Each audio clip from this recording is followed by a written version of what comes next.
Hello again, and it's time for another project. Today we're going to do some scroll saw work on this tree of life. It measured in at 14 inches, obviously by 14 inches, and we will put it onto a backer, giving it an ½ inch all the way around, so the overall piece will be 15 inches across. As always, we've printed off our little template, and we're going to stick it to this 5.5mm hardwood plywood, just from your local DIY store. Once it's all cut out so it looks basically like that, we will stick it down onto this 12.5mm plywood. So it's going to be quite a thick piece at the end here once it's all completed. So for now, we'll just put the backer away. We don't need that at all. We'll just use that later on once we've done all our cutting out. And once it's cut out, we'll basically place that on the backer, and we'll get a little washer and do a nice circle all the way around, just so the backer board, like I say, is a couple of millimeters, ½ inch, ¼ inch wider than the actual piece. You'll see that when we get towards the end of the project. But for now, we're literally going to stick this down onto this plywood. Now, a couple of ways of doing things. For me on this one, I'm going to use painter's tape and just line all the backer first, and then we use spray. Any spray will do. For me personally, just give that a quick spray, and then we'll stick that straight down, and then we'll be ready to start cutting it out. Obviously, we've got a lot of inner cuts. You see all those little crosses on there. There we're going to drill a pilot hole. Obviously, we won't drill all these holes. You only need one hole per section. That's just to remind me how big that section is. So we drill one little hole, and that will allow us to feed our blade through there. We'll cut that section out, take the blade out, and we'll pop it into the next hole, and the next hole, and the next hole. This is one of those projects where you want to spend ½ an hour or so, for me personally, and then I'll leave it and I'll come back another day. Another option is, I'm sure people have used clear tape before. Works out a lot cheaper. It's not cheap as this painter's tape, to be honest. You could line it with that. I've seen folk, once they've stuck that down, actually put tape over the top of that. I do reckon the glue inside the tape helps lubricate the blades. I have my own beliefs in that one personally. And I did watch a video the other day where a guy was using this clear tape, just clear book tape. Obviously it's nice and wide. And you peel that off, cut it, then peel it away, and you can stick that down underneath there and then spray your glue on.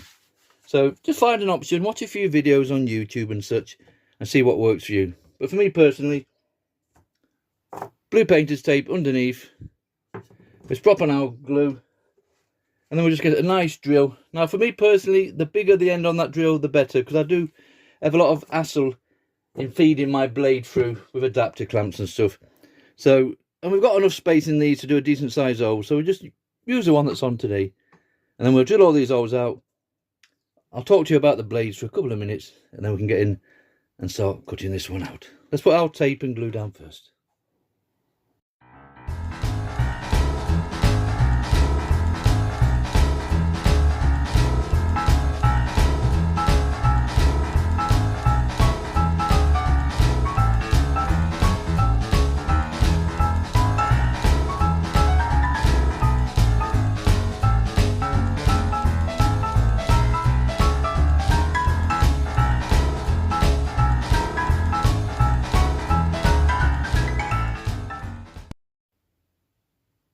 Right, so we're more or less ready to start cutting this out now. Remember, we put our blue painter's tape down, we sprayed on a bit of spray glue, and we stuck our template down, and then we've just gone and drilled all our pilot holes, we call these, into every section. Remember, we're going to remove all those sections here, just leaving the tree and the root system underneath. Now the blade today for me, should I say, is a spiral blade. I use spirals on all my projects. The idea of something big like this, because there will be no turning of the wood, a spiral will cut in any direction. So once we fed it underneath and it's come through there, we've got it set up on our sword, we could literally just cut that out like so, just by moving that wood slightly like that, if anything at all. And then we take it out, move it on to the next one, So it's a slow process, but hopefully the end result will be okay. Pegas number 5 for me. The only issue I do have I have to use adapter clamps on my old draper saw. So I have these to put on top and bottom. And it's an Allen key. So I've got to feed that through there, then put the Allen key on, then hook it underneath, hook it on the top, take up the tension. And on a hot day, it's just a little bit painful. So half an hour for me, then I'll go away and work on something else and come back. If you've got one of your posher saws, one of your newer ones, they come out with a nice pinless blade like so. And they're so quick, top loaders, bottom loaders, and it's just a clamp. Quick lever, it's in, good, you're ready to go again. Ideal for this one, because it will fit into any of these smaller areas.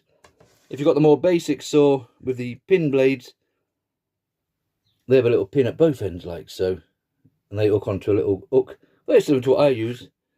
With that, you've got the pin there. That would basically be my long pin on the adapter clamp itself. Remember, teeth facing towards you, nice and smooth on the way down. And they want to feel rough on the way up. And you would probably get away with this one. I've just had a little look around. If you drill a slightly bigger hole, there's no reason why you can't get into any of these. But if you had something really small, you imagine you want to go into the end of this one here and you drilled a pilot hole there. You're not going to fit it in because those pins are going to be in the way. So pinless blades are the future. Your spirals, they are only pinless, so there's no pin blades on your spiral ones. Right, so we'll pop this Pegas number 5 into our scroll saw. Pick the smallest holes we can find. I was trying to work out from the middle going outwards, or basically do like your smaller ones. You might want to come in and think, oh, let's clear some of this nice big stuff out of the way. It just makes it a bit awkward. You want to keep as much together as you can. Leave the bigger section to the end. That's for me personally. Once we've cut all that out, we will basically cut out the full circle.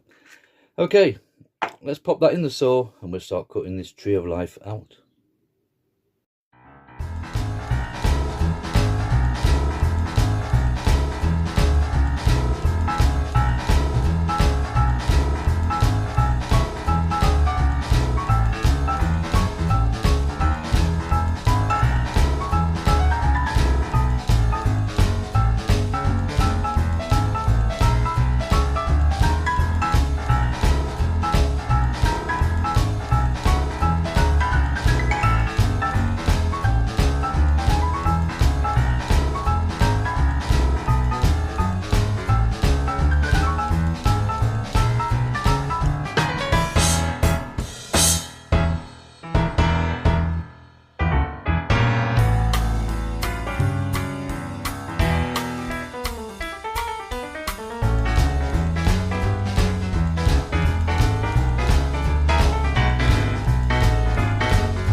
Right, we've made it all the way around with that Pegas number 5 spiral blade.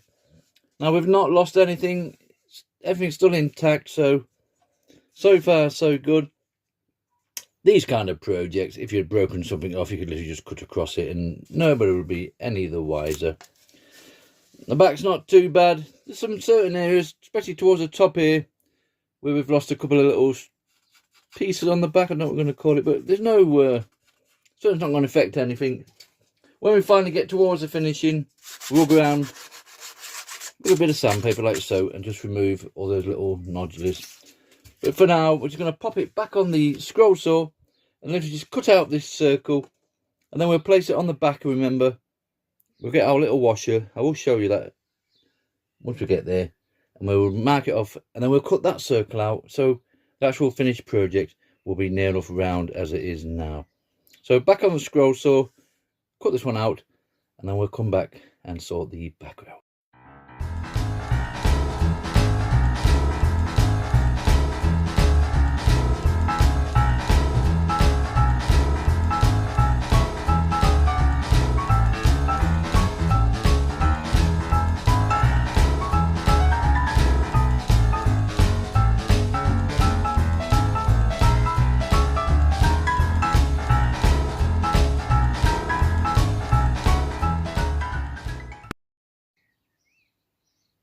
Right, so we cut it out on the scroll saw again, and it's near enough a circle for me.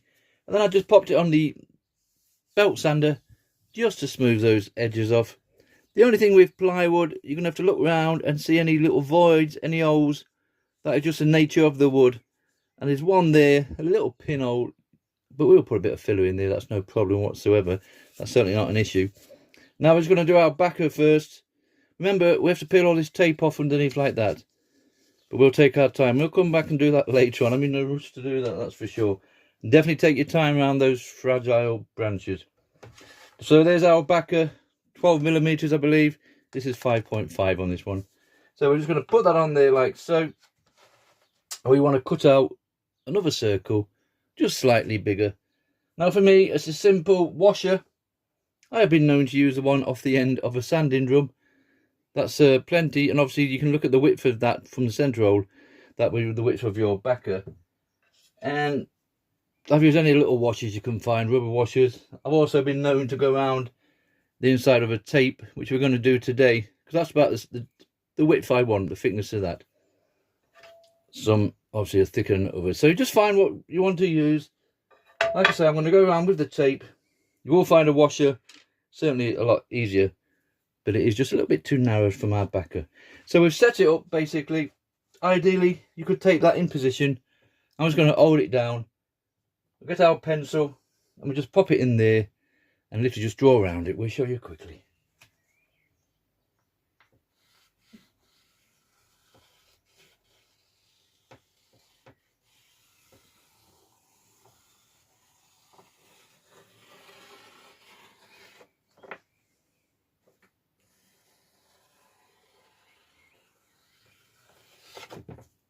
Right, that'll do it. So that's our little circle drawn. No problem with that. It's definitely near enough what I want. And it just to say fit inside the back of this. So all we need to do now is back to the scroll saw. I'll just cut this out quickly. Give it a little bit of sanding down. And then we'll come back and remove our paper off the back of there, remember. And then we'll get a bit of sanding paper, a little file, and just clear out all the knobbly bits. And then we'll be on towards the next stage. Let's cut this circle out first.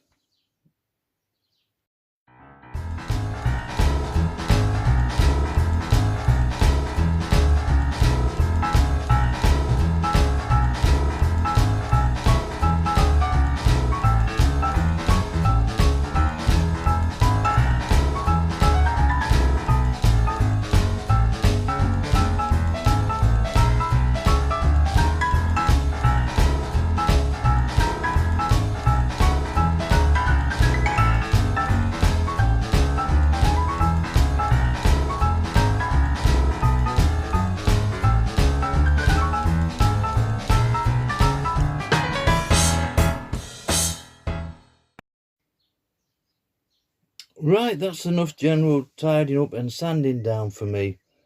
So we actually cut it out on the scroll saw, remember, the backer, 12mm plywood. And we just finished it all off nicely on a belt sander. I went all the way around on this one and there's one little hole somewhere, just a little void.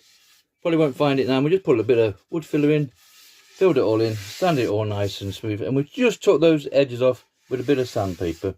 Just be careful with your plywoods. You can't come out with your big sanders and plant it down, because you will take off the top veneer or top layer, whatever you want to call it. I'll actually just put an arrow on the back of mine just so I know it's the top of the piece, because I'm not overly 100% sure if this is even round this piece. So as I cut it out, the shape, I basically wanted to make sure the top of the tree will be at the top of the piece that we cut out. So it'll be roughly the same all the way around. So there's our piece. Now on the back of this one itself, like I said previously, there is a couple of issues. We've had little bits chipped off. but luckily enough it's on the back piece, and I had one little chip there at the front, but we're going to stain all this, so that's not even going to affect us one bit. And you notice there I just used a little bit of sandpaper, just rolled it up into a little tube, and that lets you get in there to get all those little bits off. Or I have these small files, a little box like so. To be honest, I don't really use them. It's just to show you guys that you can go out and buy stuff like this, and that's ideal if you want to get in there and really do a proper job. But that's definitely near enough what we want for today. Now I had a couple of different ideas to finish this with. Obviously we are going to stain this, by the way. I'm going to have a dark teak for the background, and I'm going to have a light teak for the actual tree itself, and that will be it. Once I sprayed some varnish on, you know I like my little shiny finishes, this little project would be done, apart from putting a little angle on the back. Originally I was going to stick this all down, once it's stained, with resin, and inlay every section with a different coloured greens and a nice blue and a bit of reddish for the root system, whatever. Another option was to put a kind of sunset image at the back with the water, maybe a little boat in the distance, and then you could stick that on there like so, and you'll get that image coming through. But I'm just going to keep it nice and simple with this one. So it's just a simple case of painting the back with the dark teak and painting the front with the light teak. Don't forget to do all your sides. Ideally, if you had a big tray, you could submerge that in, lift it out, and you'll be good. But I will paint all these side sections. Good thing about this dye, it soaks in really quickly. So we'll give it a coat, let it dry, and I'll probably go over it again. So we'll start off with the stains wood dyes on this, and then when we come back, we'll be on to our next stage.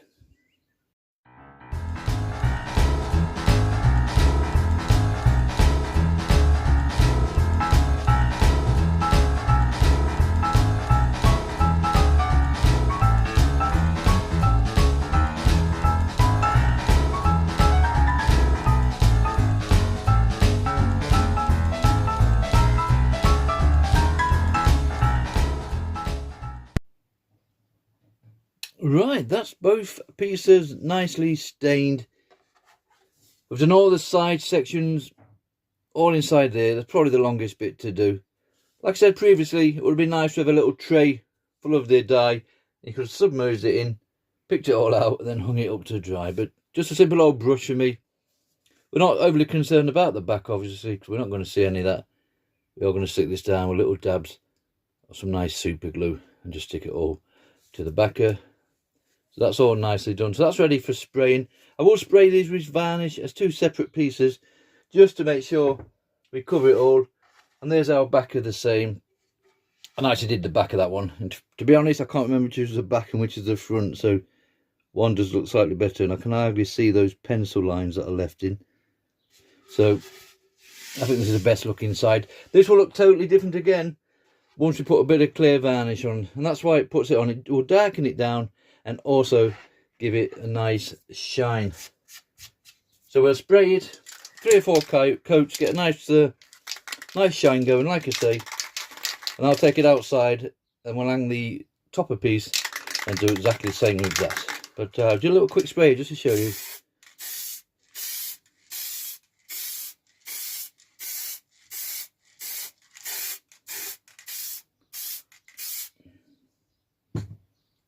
And I'll do that 3 or 4 times. Bit on the side walls as well, remember. We'll go outside with nice fresh air and basically do exactly the same with the topper section.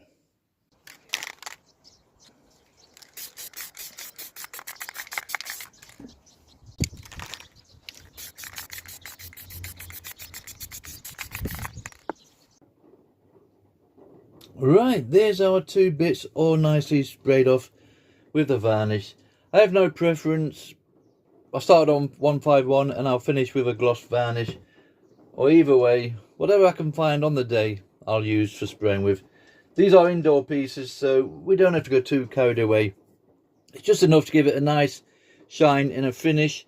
If I can just show you the finished one, you can see how nice that is. Remember, it's just plywood, so for plywood it's come out really nice. If I can just show you the back, you can see the difference there from a sprayed. and a not sprayed piece. So that's all nicely shined up, and we did exactly the same with the top piece here, so nice shine to that as well. And I think it just finishes off the project nicely. Now obviously we've got to attach it to the backer board like so.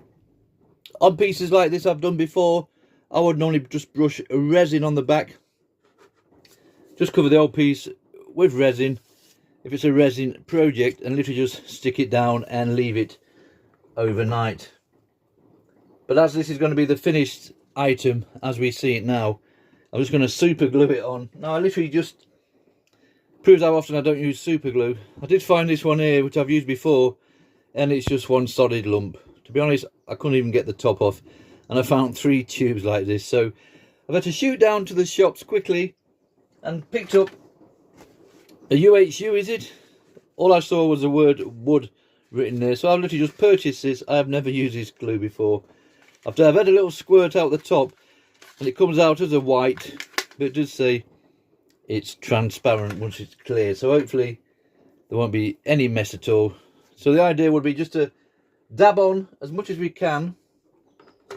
I will literally just start dabbing this on, as you can see. I won't bore you with doing it all. Now I don't know if you can hear that, but it's actually raining today here in the UK. We've had 3 or 4 days of lovely sunshine. It's been too hot to work in the shed, to be honest. Now we all pray for rain, and now it's pouring it down. So we've got patter, patter, patter. But you can see it's a white clear. Now I'll just literally just, hopefully, go around like so. It said it takes 4 to 5 minutes to dry, and hopefully it will stick down. So I'll continue with this. We'll flip it over, stick it down, and we'll leave it for 4 or 5 minutes, and then we'll see if it's stuck. Like I just said, I've never used this glue before, so it might just be a waste of time. Okay, we'll come back in a minute.